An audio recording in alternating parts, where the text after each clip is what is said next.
Hi, I'm Jacquie Franciulli for Gators Territory. Alongside me is Kassidy Hill from Gator Bait. And that was a tough game for Florida. I know they only lost by a touchdown, Kassidy, but it seemed like much more during the game. The story really tells itself.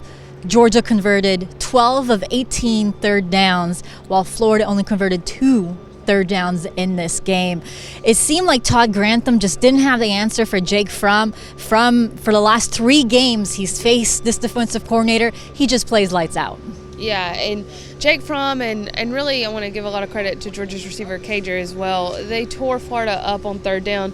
You know, Florida put a lot of emphasis on DeAndre Swift coming into this game, and they really were able to stop him pretty well. And they stopped him on first down, they stopped him on second down, and they put Jake Fromm and Georgia into a lot of bad third down situations.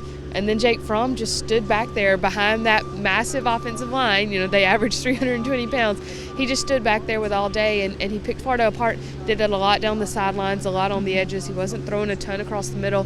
And a lot of that was Jake Fromm, but some of it was also Florida. There were busted coverages, there were missed assignments, there were a few missed tackles, and they all did seem to come on third down. And I'm going to keep myself from referencing back a phrase that Georgia fans coined and that Florida fans have taken on, but it really kind of showed up here today. Yeah, well, the last time that Georgia has gone 12 of 18 on third down was against Louisville, when Todd Grantham was the defensive coordinator. Ooh. So, yeah, not great stat actually for Florida. But you know, when we talked about this earlier today, Kassidy, we said if Florida went into the shootout, we were actually pretty confident that the offense can hang because we saw that against LSU. But this offense was just out of sync. We saw, a lot of miscommunication during that first quarter. That first timeout, they had the wrong personnel on the field. Then the next timeout, they had 10 people on the field. And then the timeout in the fourth quarter, Dan Mullen said that they had the wrong guys also, didn't know where to line up. So this sort of miscommunication is something we haven't seen from Florida. Do you feel like it was the atmosphere, or maybe it was just the bye week kind of, although we said it was a great time for the bye week to come, maybe mentally it just threw them off? I don't know, and that's a really good question. It's something I tried to get out of the guys tonight, and I couldn't really get too much out of them. But there was a lot of miscommunication. There was a lot of just what's going on. I think it was actually about right here during that fourth quarter. It's the offense is clicking enough that it's moving, and then you see Freddie Swain and Van Jefferson come over to this side, and Van Jefferson moved Freddie Swain up, and then you see Van Jefferson look at the sideline and literally go, like, what do I do? And they had to call a timeout. And so there was a lot of miscommunication, and Freddie Swain said that was a lot of the problems that the offense had tonight. They never really could seem to get into a groove. Granted, they were not on the field a lot. I think they only ran, let's see, we have it up there. It's not that many plays. I don't want to throw out the wrong number, but it was not that many. So they didn't have a lot of opportunities to get into a groove, but that's kind of how that game started at South Carolina as well 2 weeks ago. And they were able to find that groove in the second quarter and especially in the second half. And they never really got it today. And here's the total plays. 52 plays for Florida. Yeah, Mullen said that, and when he said it, I thought it actually seemed like a lot, which is why I wanted to check. A lot of that probably has to do 17 plays on that fourth quarter drive. 17 play drive in the fourth quarter, which is a whole nother topic because the drive looked great.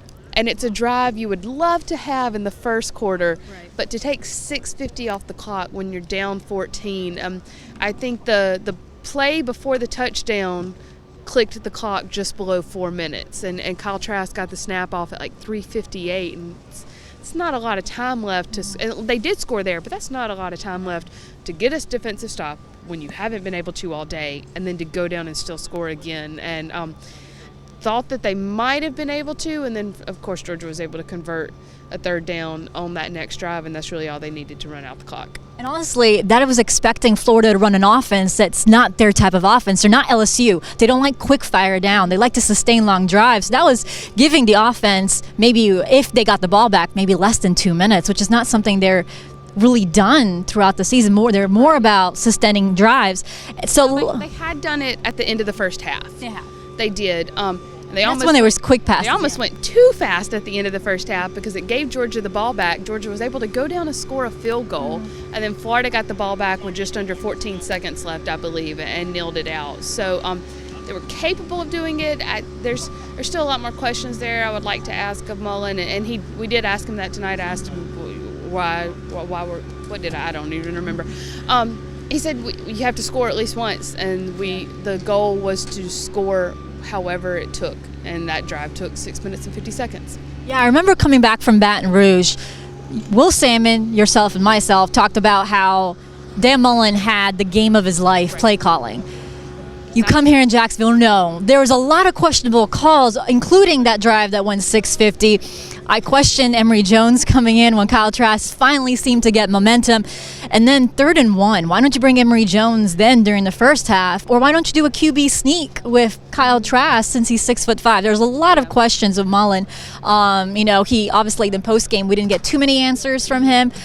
He's a type of coach that likes watching film a little bit, so we're probably going to ask him on Monday. But there are a lot of questions on Mullen's play calling tonight. And I'll give him that as well. I'd like to go back and watch the game before I question him again.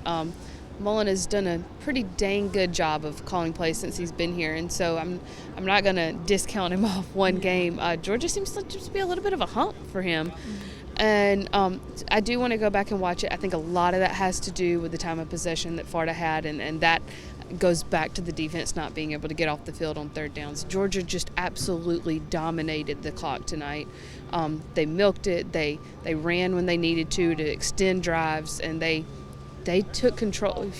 Will Muschamp used to say, if you can win the time of possession and you can win the turnover battle, you can win the game.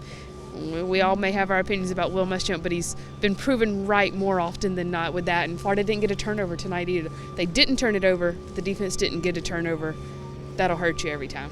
And to be fair to Mullen, some of the miscommunication was also done through his assistants too. We saw Mullen, really going after his assistants today, Todd Grantham and Billy Gonzalez. Billy Gonzalez was right after that when the wide receivers weren't lined up all right in that fourth quarter when they forced to take a timeout. So a lot of miscommunications among the sidelines too. So that's something that obviously the coaching staff needs to kind of handle that as well tomorrow before the Vandy game. Now, Kassidy, they don't control their destiny anymore, but there's still a lot to play for when you think about it.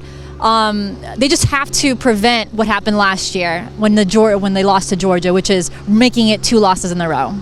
Yeah, and it's interesting you say that because I think after LSU, a lot of us asked them, how do you keep this from turning into what happened last year with Georgia and turning it into 2 losses in a row? And after LSU, they bounced back pretty well. I mean, South Carolina started a little slow. I'll give some of that to the rain. But they still put together a pretty solid game at South Carolina.